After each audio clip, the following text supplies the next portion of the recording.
माता पिता का तलाक 10 साल की उम्र में हो गया। मां ने दूसरी शादी कर ली, जिंदगी भर सौतेले भाई के साथ रहे।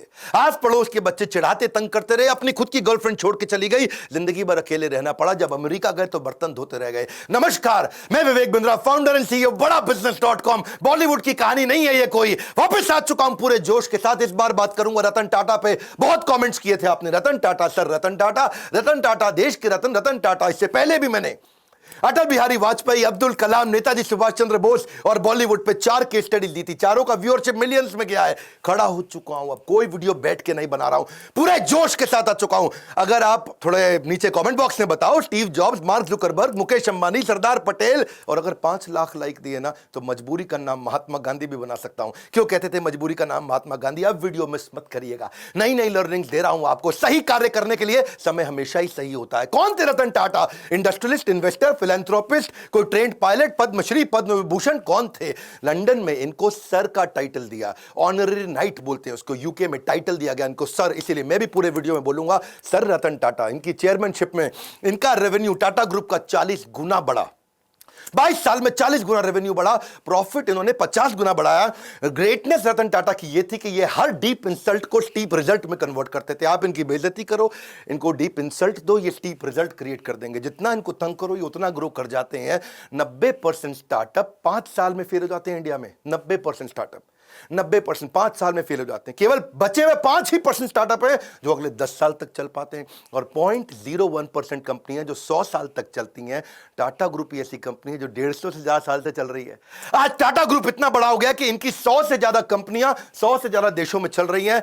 हाईएस्ट मार्केट कैपिटलाइजेशन है आज पूरे देश के अंदर इनका। टीसीएस अकेली इतनी बड़ी है कि पूरा पाकिस्तान स्टॉक एक्सचेंज एक तरफ और टीसीएस का मार्केट कैप एक तरफ। दोबारा सुन लो, पूरा पाकिस्तान, पूरा उसका पाकिस्तान स्टॉक एक्सचेंज एक तरफ, उनका टोटल मार्केट कैप पूरे देश की सारी कंपनियों का, और हमारी टीसीएस एक तरफ। ये रतन टाटा 4% अकेले जीडीपी को कंट्रीब्यूट कर रहे हैं। ये 50,000 करोड़ के लगभग का टैक्स कंट्रीब्यूट करते हैं एक साल का। पूरा आसाम, हिमाचल प्रदेश, उड़ीसा, गोवा मिला के इतना टैक्स कलेक्ट नहीं करता जितना टाटा ग्रुप अकेला देश को टैक्स देता है। आज हम सबके पास सुविधाओं में टाटा ग्रुप का बहुत बड़ा रोल है। 28 दिसंबर 1937 को पारसी श्री रतन टाटा, सर रतन टाटा, आज 83 साल के हो चुके हैं। कॉर्नेल यूनिवर्सिटी यूएस में हार्वर्ड में पढ़े हैं। पिता नवल टाटा, मां सुनी टाटा। आपस में उनका डिवोर्स हो गया तो ये दादी नाऊजी भाई टाटा के साथ रहे। 1962 में अमेरिका से जब लौट के आए इंडिया में तो उनकी पहली नौकरी टाटा स्टील में लगी जमशेदपुर के अंदर, और उस समय सारे मजदूरों के साथ रहते थे, शॉप फ्लोर पे रहते थे, उनके साथ ही डॉर्मेट्री में सो जाया करते थे, खाना भी लाइन में लग के कैफेटेरिया में उनके साथ लंच किया करते थे। इन्होंने पूछा गाड़ी मिलेगी? उनको बोला गया गाड़ी नहीं मिलेगी आपको, साइकिल पे आया करो अच्छा रहेगा। बोला साइकिल, अच्छा मैं समझ गया। तो ये पैदल ही आने लगे, साइकिल पे भी नहीं आए। अपनी लीडरशिप में इन्होंने टीसीएस को लिस्ट किया, पब्लिक गए। टाटा मोटर्स को उन्होंने न्यूयॉर्क स्टॉक एक्सचेंज में लिस्ट किया ताकि इंटरनेशनल पावर और रिकॉग्निशन मिल सके। As a chairman of Tata group उन्होंने बहुत सारी foreign companies, Tetley, Daewoo commercial vehicle, Corus group steel के लिए, जैगवार लैंड रोवर की कहानी तो आपको पता ही है। वो मैं बिल फोर्ड की कहानी, इनकी टाटा और बिल फोर्ड की बेइज्जती की कहानी पहले कवर कर चुका हूं कि कैसे इनकी बिल फोर्ड ने बेइज्जती करी थी। जब ये अपनी कंपनी बेचने डेट्रॉइट गए तो उन्होंने कहा तुम पे एहसान कर रहा हूं। रतन टाटा ने अपनी कंपनी बेची नहीं। बाद में बिल फोर्ड इनके पास डेट्रॉइट से मुंबई आए, बोले आप हमारी कंपनी खरीद के एहसान कर रहे हैं। तब इन्होंने जैगवार लैंड रोवर ली थी। 5 स्ट्रैटेजी पहले बिजनेस की लेता हूं, फिर बताऊंगा रतन टाटा ने शादी क्यों नहीं करी और इनके 10 अनसुने किस्से, वो कहानियां जो सुन के आप बहुत इंस्पायर्ड होंगे। पहले 5 स्ट्रैटेजी। पहली स्ट्रैटेजी ऑर्गेनिक ग्रोथ लेते हैं। ऑर्गेनिक मतलब जो अपने आप मिल सके, नई मार्केट, नई टेक्नोलॉजी, नया कस्टमर, नई मार्केट, नई टेक्नोलॉजी, नया कस्टमर, ढूंढते रहो।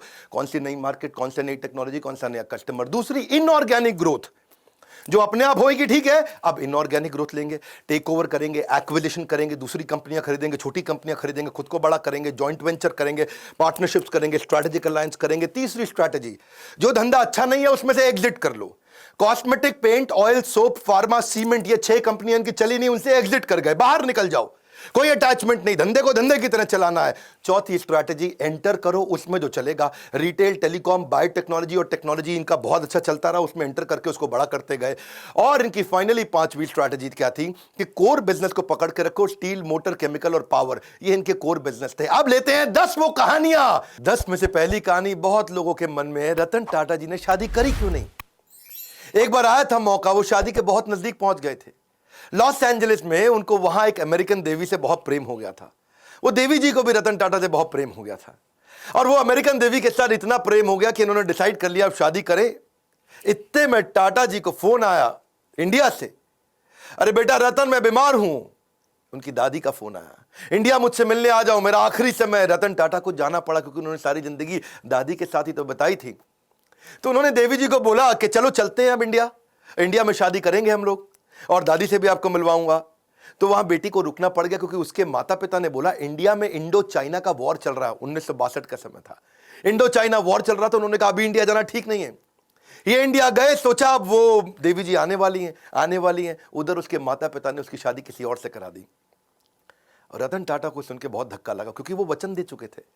रतन टाटा ने अपने कई इंटरव्यूज में ये बात बोली कि जो मैं बोलता हूं उसे पूरा करता हूं, मेरे मुंह से ऐसे शब्द नहीं बोलता मैं। I tend to not say things loosely. I try to live up to whatever I've said, the commitments I've made. क्योंकि इन्होंने उस लड़की को वचन दिया था कि मैं शादी तुमसे करूंगा, अब उसने किसी और से कर ली तो रतन टाटा ने जिंदगी भर दोबारा शादी नहीं करी, अकेले रहे, लोनर रहे।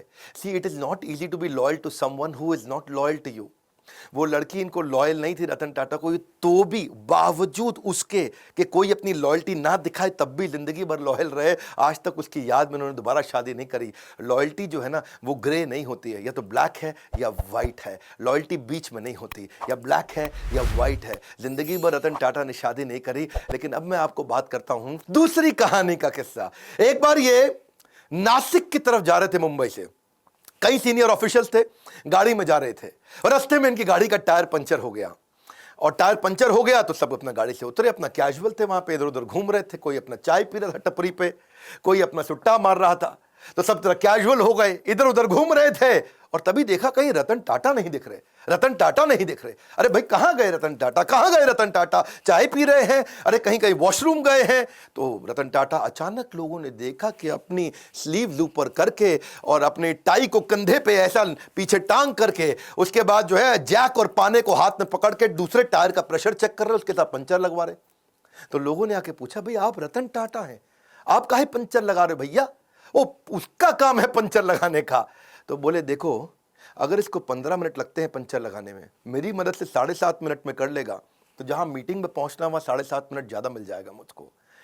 अगर मैं टाइम लूज कर जाऊंगा, loss of time is loss of money. प्रश्न ये उठता है कि आपने कब अपने से नीचे के स्तर पे जाकर के जिंदगी में कोई काम किया है? आखिरी बार कब किया था आपने?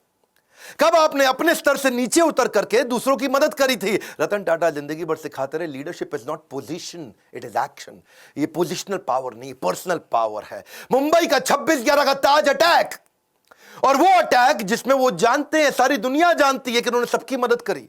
जो आदमी का वहां नुकसान हुआ, इनके जितने एम्प्लॉय थे पर्सनली उनके घर तक गए, ये तो आप जानते हैं। 50, 60, 70, 80 लाख रुपए तक उनको कॉम्पनसेशन दिया, डिपेंडिंग ऑन डिफरेंट सिचुएशन, उनको पैसा दिया। इतना ही नहीं, सबको जिंदगी भर के लिए एक मेडिकल काउंसलर भी दिया। किसी को साइकोलॉजिकल डिप्रेशन हुआ, कोई टेंशन हुआ क्योंकि इतनी गोलियां बमबारी हुई थी वहां, जिंदगी भर के लिए उनको डॉक्टर भी दिया। जिसका देहांत हुआ उसको पहले 50, 60, 70, 80 लाख रुपए तो दिया, पर साथ में उसकी बची हुई जितनी नौकरी थी, उसकी पूरी जिंदगी की आखिरी जो सैलरी थी वही तनख्वाह उसको जिंदगी भर दी। उसके बाद उसके घर में, परिवार में बच्चों की एजुकेशन की, मैरिज की, मेडिकल की, सबकी रिस्पॉन्सिबिलिटी ली। ऐसे थे रतन टाटा, जिंदगी भर की रिस्पॉन्सिबिलिटी ली। और अगर तुमने कोई कर्जा लिया तो वो कर्जा भी माफ किया। इतना ही नहीं कि जो लड़का पहला महीना हुआ है आके, पहला दूसरा दिन हुआ है, ऐसा भी एक लड़का था।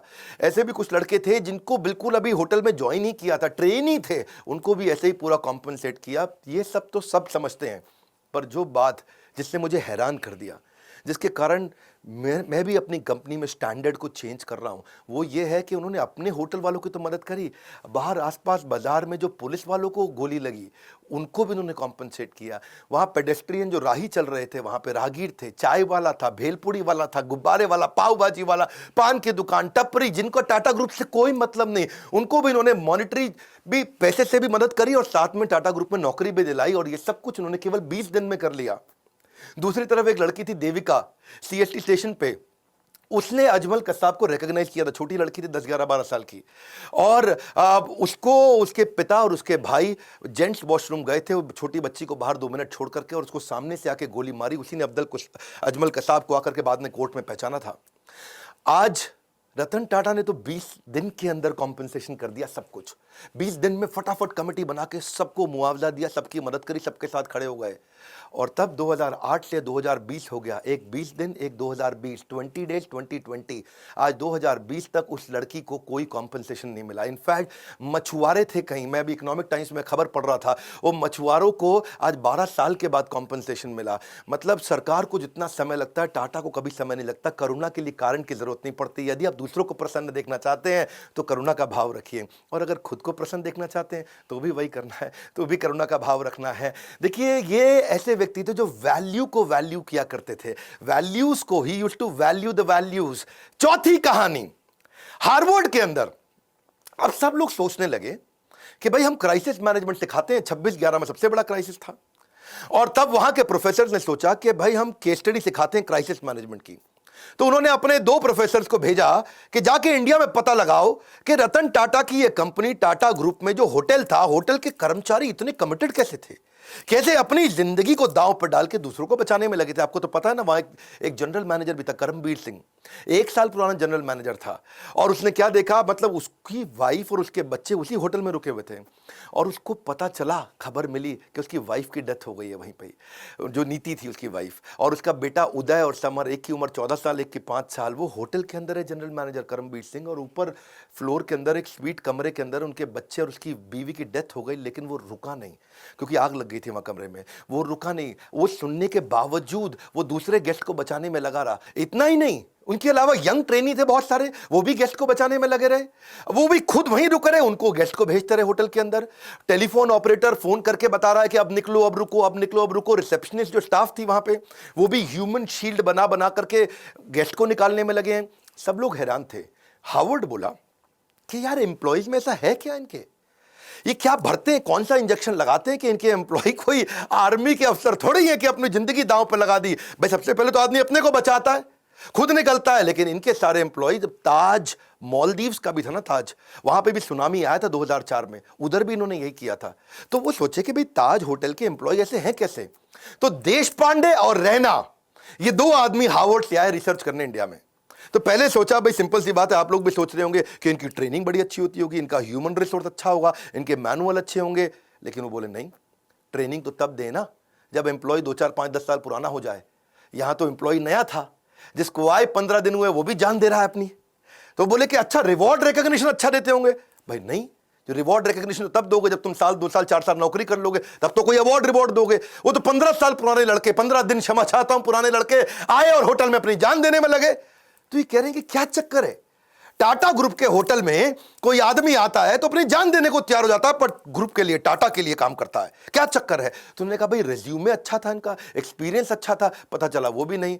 फाइनली रतन टाटा से जब इनका इंटरव्यू हुआ, उन्होंने कहा यार क्या क्या चक्कर क्या है, आपके होटल का आदमी अपनी जिंदगी दांव पर लगा देता है। तो रतन टाटा ने बोला ये बाद की बात नहीं है, ये हायरिंग से पहले की बात है। हम उसका कैरेक्टर, उसकी इंटेग्रिटी को देख लेते हैं इंटरव्यू के दौरान। Interview is the key. Interview के दौरान ही हम अपनी कंपनी में ऐसे लोगों को लेते हैं जो ईमानदार है, काम करना तो हम सिखा देंगे, हमें ईमानदार लोग चाहिए। ये है टाटा ग्रुप, खुद इतने ईमानदार, उनकी ईमानदारी पर तवे पे बैठ करके इंसान आज भी कसम खा सकता है कि भाई टाटा नहीं कर सकते बेईमानी। और ऐसे ही एम्प्लॉय भी लेते हैं, कहते हैं ईमानदार ले लो। और जब ईमानदार लोग लिए तो उन्होंने अपनी जान दी होटल में लोगों को बचाने के लिए। इनका रूल क्या है, नेशन बिफोर द बिजनेस। मैं 5वीं कहानी सुनाता हूं। अभी ताज अटैक की मैंने 2 कहानी सुनाई आपको, अब ताज ही की तीसरी कहानी लेते हैं कि ताज होटल को ठीक करने के लिए रतन टाटा ने टेंडर निकाला। भाई होटल में आग लग चुकी है, होटल में गोलियां चली हैं, होटल पूरा तहस नहस हो चुका है।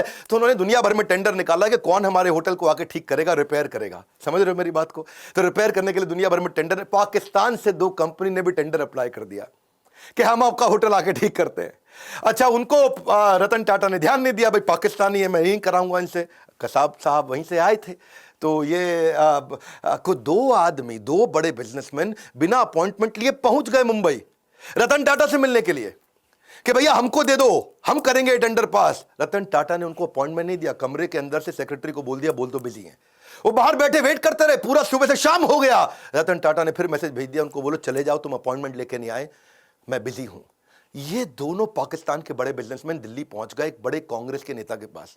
उस समय कांग्रेस का वो कैबिनेट में मिनिस्टर था, और उनके पास जाकर के बोलते हैं कि आप मेरी रतन टाटा से अपॉइंटमेंट फिक्स करा दो, हम उनका होटल ठीक कर देंगे, भैया हमारा तो काम ही यही है। तो कांग्रेस के मिनिस्टर ने रतन टाटा को फोन किया, हेलो मैं मंत्री बोल रहा हूं, मैं नाम नहीं लूंगा उनका। रतन टाटा बोले बताइए। बोले ये 2 आदमी आए हैं बिजनेसमैन पाकिस्तान से, ये आपका होटल ठीक कर सकते हैं, इनको टेंडर दे दो, आप इनको मीटिंग तो दे दो, कम से कम इतना तो करो। तो रतन टाटा ने उनको क्या जवाब दिया, आप हैरान हो जाएंगे। बोले तुम बेशर्म हो सकते हो, मैं बेशर्म नहीं हूं, पाकिस्तानियों को धंधा नहीं दूंगा। खटाक फोन रख दिया। ऐसे हैं हमारे श्री रतन टाटा। इसी के साथ दूसरी कहानी, और 26/11 के अटैक के बाद पाकिस्तान की सरकार ने उनसे कुछ सैकड़ों हजारों टाटा सूमो को ऑर्डर दिया था। टाटा सूमो उन्होंने कहा मैं पाकिस्तान को नहीं दूंगा, नुकसान बर्दाश्त है लेकिन देश से गद्दारी बर्दाश्त नहीं है। क्विकली छठी छोटी सी कहानी, एक बार एक कॉलेज के चेयरमैन ने उनको इन्वाइट किया कि बड़े फंक्शन में 25वीं एनिवर्सरी थी, सेलिब्रेशन थी। अब रतन टाटा आए हुए, रतन टाटा है भैया, टाटा ग्रुप कंग्लोमरेट।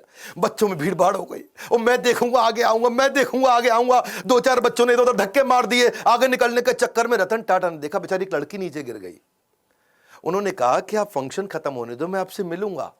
फंक्शन थोड़ा लंबा हो गया, रतन टाटा जी की फ्लाइट थी और उन्होंने अपनी फ्लाइट मिस कर दी। प्रिंसिपल ने बोला फ्लाइट क्यों मिस कर रहे हैं साहब, बच्चे हैं, क्या हो गया?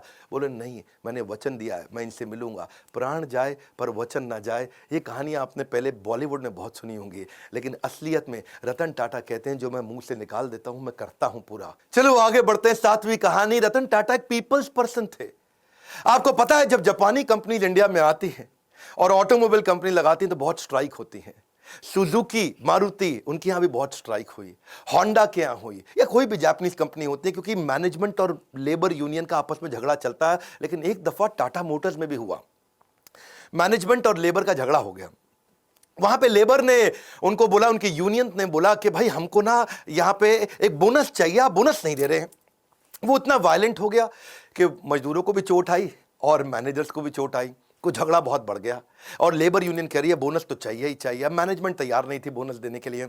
आप समझना, क्योंकि मैंने तो ऑटोमोबाइल कंपनी में बहुत काम किया है, मारुति ने मुझको हर साल बेस्ट ट्रेनर इन इंडिया का अवार्ड दिया है, तो मैं तो इनको जानता हूं। इनको बोलते हैं basically long term settlement. Long term settlement होता है 4 साल का, जिसमें तय किया जाता है कितना बोनस दिया जाएगा। और मैनेजमेंट तय कर चुका था, पर रतन टाटा आए, उन्होंने आके कहा कि मैं लेबर से सबसे मिलता हूं, और यूनियन से मिले। वहां उनके बीच में जाकर के जमीन पे बैठ गए और उनके साथ बैठ करके बोले कि आप ठीक कह रहे हैं, बोनस तो मिलना चाहिए, आपने खून पसीना बहाया है। जाके मैनेजमेंट को समझाने लगे रतन टाटा कि भाई इनको बोनस दो। अब मैनेजमेंट बोली सर हम ऑटोनोमस बॉडी है, हम डिसाइड करेंगे, हमारे हिसाब से बोनस नहीं देना चाहिए। रतन टाटा अड़ गए, बोनस दो, आपको देना चाहिए। मैनेजमेंट बोली आप जबरदस्ती करेंगे तो हम दे देंगे, लेकिन इनको देना बनता नहीं है। रतन टाटा बोले देखो मेरी रिक्वेस्ट है, इनको बोनस दो। अब वहां सारे मजदूर देख रहे हैं, पहली बार भी रतन टाटा खुद आए, आके मैनेजमेंट से लड़ रहे हैं। ऐसा साइकोलॉजिकल टर्न अराउंड हुआ कि उसके बाद खुद ही सारे की सारी लेबर यूनियन ने आकर के बोल दिया कि अब हमको बोनस नहीं चाहिए, रतन टाटा आकर के हमसे लड़े, इतना ही काफ़ी है। 8वीं क्विकली कहानी, रिवॉर्ड द फेलियर। इन्होंने अपने टाटा नैनो के फेलियर से एक चीज़ सीखी कि क्या, कि try frugally and fail fast. वो उन्होंने कल्चर ही बना दिया। तब रतन टाटा ने आकर सबको सिखाया कि भाई ऐसा करते हैं, हम फेलियर को रिवॉर्ड करते हैं, छोटे छोटे फेलियर होने दो। उन्होंने एक एनुअल कॉन्टेस्ट ही लॉन्च कर दिया टाटा ग्रुप में। कहता चलो एक कॉन्टेस्ट लॉन्च कर देते हैं, मैं जो सबसे बढ़िया फेल्ड आइडिया होगा उसको रिवॉर्ड दूंगा, ताकि लोग मेहनत तो करें, और जितना बढ़िया फेल्ड आइडिया होगा मैं उसको, तो ताकि छोटे छोटा मेहनत करो, छोटी छोटी फ्रूगल, बहुत बड़े फेलियर मत करो, छोटे फेलियर जल्दी जल्दी करो, जल्दी जल्दी सीखो, it will spark your innovation. तो रतन टाटा का मैसेज था कि failure is a gold mine for the company. अब उन्होंने कई सारे फेलियर फिर देखे कि आने लगे, वो बहुत वैल्यूएबल थे। इन्होंने एक वहां पे स्टूडेंट्स ने छोटा आइडिया फेल किया, लेकिन बहुत अच्छा था कि छोटा ट्रक क्या 3 व्हीलर को रिप्लेस कर सकता है। ये इस पे भी टाटा ग्रुप ने ट्राई किया। ऐसा नहीं है कि टाटा की 100 से ज्यादा कंपनी ऐसे ही बन गई, कई आइडियाज पे छोटे छोटे फेल करते हैं, लेकिन कम खर्चे में फेल करके सीख जाते हैं। एक इन्होंने चीप वाटर फिल्टर भी बनाया, उसका नाम रखा था द स्वच्छ। उसमें राइस हस्क होता है ना, चावल का भूसा, उसी से बनाने का प्रयास किया। एक प्रोटोटाइप भी बनाया $500 के अंदर। कितना? $500 में, यानी कि लगभग 30-40 हजार रुपए के अंदर क्या एक मकान को खरीदा जा सकता है दुकान से। किसी दुकान पर जाओ, मकान खरीद के ले आओ, क्या? हाँ, 40,000 रुपये का मकान खरीदो तो डिसमेंटल करके मकान को जाकर के वापस फिट कर दें, ऐसा छोटा सा मकान बना सकें, उस पर भी इन्होंने काम किया। $20 के अंदर कमर्शियल ट्रैवलर्स को क्या रास्ते के अंदर अकोमोडेशन दिया जा सकता है, जो ड्राइवर वगैरह बेचारे कमर्शियल ट्रैवलर होते हैं। From error to error one discovers the entire truth. यही था रतन टाटा का फिलॉसफी के छोटे छोटे छोटे फेलियर करो, सीखो, तभी कंपनी आगे बढ़ेगी और इनोवेशन आएगा। 9वीं कहानी फिलैंथ्रोपी, ये तो उनका नाम ही है। फिलैंथ्रोपी मतलब दान देना, सेवा करना है जी। रतन सेवक टाटा, शायद इनका नाम ऐसा ही होना चाहिए था, रतन फिलैंथ्रोपिस्ट टाटा। ऐसे फिलैंथ्रोपिस्ट जो आज भी 66% के आसपास अपनी कंपनी के प्रॉफिट्स को चैरिटेबल ट्रस्ट में देके दान दे देते हैं। हेल्थ के ऊपर, न्यूट्रिशन पे, एजुकेशन पे, वाटर के कंजर्वेशन पे, डिजिटल ट्रांसफॉर्मेशन पे, गरीबों को स्किल डेवलपमेंट के ऊपर, डिजास्टर रिलीफ में, चाहे वो कोरोना हो या उससे पहले का डिजास्टर हो, कहीं बाढ़ आई हो, या फिर स्पोर्ट्स को बढ़ाने में, या बच्चों को स्कॉलरशिप देने में। देखो कॉर्नेल यूनिवर्सिटी तक चले गए, वहां भी उनको बोला कि अगर इंडियन बच्चे आएंगे, काबिल हुए, तो उनको फाइनेंशियल एड दे दो। वहां जाके कॉर्नेल यूनिवर्सिटी का पैसा दिया है, वहां से खुद पढ़ाई किया था। 100 करोड़ रुपए के आसपास तो उन्होंने आईआईटी बॉम्बे में दे दी कि Tata centre of technology design यहां बना दो। लेटेस्ट अभी इन्होंने 1,500 करोड़ रुपया कोविड में दान किया। इसको देखो, पहले तो ये ना लोगों को दान दिया करते थे, बाद में उन्होंने प्रोजेक्ट बनाने शुरू कर दिए। उन्होंने रिसर्च प्रोजेक्ट को फंड किया कि बीमारी ठीक करने की जगह कुछ ऐसा कर दो कि बीमारी हो ही नहीं, है जी। जैसे अल्फ्रेड फोर्ड आए थे ना इंडिया में, उन्होंने आकर के इस्कॉन के को मायापुर में दुनिया का सबसे बड़ा मंदिर बनाने के दान दिया। तो उनको पूछा ममता बनर्जी ने, भाई फोर्ड साहब यहाँ इतना दान मंदिर बनाने को क्यों दे रहे हो? एड्स के लिए दान दे रहे थे। तो उन्होंने कहा मैं ऐसा दान दे रहा हूं जिससे एड्स होए ही नहीं। हाँ, ऐसे ही रतन टाटा क्या बोले, मैं बीमार होने पे बीमारी ठीक करने की जगह ऐसा दान देना चाहता हूं जिससे बीमारी होनी बंद हो जाए। टाटा ग्रुप फिलैंथ्रोपी में इतना आगे है। 2011 का मैं अपना पर्सनल किस्सा भी सुनाना चाहूंगा। मेरे गुरुदेव के आदेश पे उन्होंने कहा हम गरीब बच्चों को खाना खिलाना चाहते हैं। तो उन्होंने कहा कि आप टाटा ग्रुप से जाकर के मिलिए, वो बहुत दान देते हैं। तो तब अर्जुन मुंडा सांसद हुआ करते थे उन दिनों, ये मेरा पर्सनल किस्सा है 2011 का बता रहा हूँ, जमशेदपुर से। और तब मैं उनको गया, उनके पास जाके उनको गीता के कुछ कथा सुनाई, उनको बताया यज्ञ दान तप कर्म, कि यज्ञ दान तपस्या और कर्म ये सबको करना चाहिए, पावनानि मनीषी नाम। बहुत खुश हुआ अर्जुन मुंडा अचानक भगवत गीता पढ़ते पढ़ते 15 दिन में झारखंड की सरकार पलटी, मुख्यमंत्री बन गए। बहुत खुश हुए, बोले विवेक बिंद्रा जी आपने मुझको गीता दी और मैं मुख्यमंत्री बन गया, आइए चलिए मिलते हैं। शपथ समारोह पर उन्होंने बुलाया, बोला मैं क्या सेवा कर सकता हूं? मैंने कहा मेरे लिए मत करिए, मुझको आप रतन टाटा जी से, जमशेदपुर में वहां नेरूरकर हुआ करते थे, हेमंत नेरूरकर मैनेजिंग डायरेक्टर, इनसे मिलवा दीजिए। मैं चाहता हूं गरीब बच्चों को जमशेदपुर में किचन बना दें और गरीब बच्चों को मिड डे मील के द्वारा उनको स्कूल में बुलाएं, खिलाएं। तो उन्होंने मेरी वहां मीटिंग कराई। तो मैंने जाकर के मिस्टर नेरूरकर को बताया कि हम क्या करेंगे, गाड़ियों पे आपकी टाटा एस, टाटा 407 उस पर लगा देंगे बड़ा बड़ा बोर्ड कि टाटा ग्रुप आज यहाँ गरीब बच्चों को खाना खिला रहा है और मिड डे मील का कैंपेन चलाते हैं। स्कूल के अंदर बच्चों को दाल चावल रोटी सब्जी गरम गरम खिला देंगे, इससे बच्चे स्कूल आएंगे फ्री में खाना खाने के लिए। उनको आइडिया अच्छा लगा, उन्होंने 15 करोड़ रुपया डोनेशन भी दिया। ये पर्सनली मैं उन दिनों शायद उस समय 28-29 साल का रहा हूँगा और ये मेरी लाइफ का एक बड़ा अचीवमेंट था कि मैं एक सेवा कर पाया। आज भी वो किचन चल रही है, 65,000 गरीब बच्चों को वहाँ खाना खिलाया जा रहा है। उसके ओपनिंग पे मैं गया था, इनॉग्रेशन पे कुछ फोटोग्राफ्स भी मैं आपको शेयर करूँगा। तो वहाँ मुख्यमंत्री थे, ये मैनेजिंग डायरेक्टर थे टाटा ग्रुप के। वहाँ पे आज तक कोई भी व्यक्ति दान देकर कभी गरीब नहीं बना है। No one has ever become poor by giving. देखिए पक्षी के पीने से नदियों का पानी खत्म नहीं होता, उसी प्रकार धनी व्यक्ति के दान देने से उसका दान भी नहीं घटता। ये टाटा ग्रुप के साथ मेरा एक्सपीरियंस था। और 10वीं कहानी विनम्रता से विश्वास। वैसे तो मन करता है सर रतन टाटा के बारे में बोलते चले जाऊं, घंटों की वीडियो बनाऊं, फैमिली ट्री पे बनाऊं, उनके सब वो परिवार शुरू से लेकर के अब तक 150 साल की हिस्ट्री बताऊं, उनके कॉर्पोरेट एक्सपीरियंस बताऊं, बिजनेस 100 से ज्यादा कैसे चलाते थे उसके बारे में बात करूं, क्या क्या नहीं बात करूं। लेकिन चलिए समय पूरा ना पड़ता हो। एक बार वो सेमिनार में गए और एक सेमिनार में, वहां सेमिनार खत्म होने के बाद लोगों ने बोला भाई सर रतन टाटा के साथ फोटो खिंचाएं, तो सब लोग लाइन में खड़े हो गए। 3 रो बना ली उन्होंने, पहले लंबे वाले लड़के पीछे खड़े हो गए, फिर थोड़ी कम हाइट के और नीचे बाकी जमीन पे बैठ गए। अब सर रतन टाटा की कुर्सी लगाई थी, उन्होंने कुर्सी हटवा दी तो लोगों को लगा खड़े होंगे। अब रतन टाटा जी खड़े हुए तो उनकी हाइट लंबी है तो पीछे वाले छुप जाएं, पीछे जाके खड़े हुए तो रतन टाटा खुद छुप जाएं, तो वो आके खुद ही जमीन पे बैठ गए। दो मिनट तक सन्नाटा हो गया, नीचे बैठे हैं। रतन टाटा बोला जल्दी फोटो खींच लो, ज़्यादा देर नीचे नहीं बैठ सकता मैं। सर रतन टाटा है वो, विनम्रता की मूर्ति, विनम्रता से विश्वास तक। जब श्री नारायण मूर्ति जो कि इन्फोसिस के फाउंडर हैं, जब उनको बोला गया कि आप लाइफ टाइम अचीवमेंट अवार्ड दीजिए रतन टाटा को, और वो जब लाइफ टाइम अचीवमेंट अवार्ड देने गए तो अवार्ड देते ही उन्होंने पहले उनके चरण स्पर्श किए, उनके पाँव छुए। ये हमारे देश की सभ्यता है। और सभ्यता से ज़्यादा ये स्वयं सर रतन टाटा हैं कि कॉम्पिटिटर भी आके पाँव छूता है। आप दोबारा बता दूं, ये टीसीएस चलाते हैं, वो इन्फोसिस चलाते हैं, आपस में कंपटीशन है। कॉम्पिटिटर भी जिसके पाँव छुए वो है सर रतन टाटा। कोई भी गाड़ी दुनिया में चला सकते हैं, लंबरगिनी भी चला सकते हैं, लेकिन टाटा की सेडान गाड़ी चलाते हैं। इकोनॉमी क्लास में एयर एशिया के ट्रैवल करते हैं। ट्रस्ट इक्वल्स टू कल्ट, उनका कल्ट इतना ज़्यादा है। एक बार क्या हुआ, सर रतन टाटा के 1 मिलियन फॉलोअर हो गए इंस्टाग्राम पे, तो वो इंस्टाग्राम पे आए, सबको धन्यवाद कर दिया कि भाई मेरे 1 मिलियन फॉलोवर हो गए, आप सबका बहुत बहुत धन्यवाद। तो वहीं एक लड़की ने नीचे कमेंट लिख दिया, कांग्रेचुलेशन छोटू। क्या छोटू? अब लोग बुरा मान गए, छोटू कह रही है, ये देख तो ले कौन रतन टाटा है वो, छोटू बोले। उसने सोचा 1 मिलियन मतलब छोटू जैसा ही है, और लोगों ने इतना हेट स्पीच लिखा, इतना बुरा किया, ये देख तो ले, देख रतन टाटा है वो, देख देख। और वो बेचारे फिर रतन टाटा आ गए बीच में, और उन्होंने आकर के लिख दिया नीचे, उन्होंने लड़की को पहले बुरा भला तो बोला नहीं, लेकिन उल्टा आकर के लिख दिया लड़की से कि मैं आपसे माफ़ी मांगता हूं, आपके बारे में लोग इतना बुरा भला बोल रहे हैं। और लोगों को बोला please treat this young lady with respect. लोगों ने बोला ओए देख ले, और देख ले, ये रतन टाटा, और गुस्सा खा गए लोग। भाई रतन टाटा के मामले में लोग बिल्कुल नहीं सुनते हैं। और फिर बेचारी लड़की ने भी आकर के अपने कॉमेंट को डिलीट किया। ऐसे है सर रतन टाटा, ट्रस्ट का दूसरा नाम है। हजारों लाखों बातें रतन टाटा जी के बारे में गूगल पे लिखी हुई हैं, अगर उनमें से आधी भी सच हो तो दुनिया में सबसे ज्यादा ईमानदार आदमी की उपाधि उनको मिलनी चाहिए।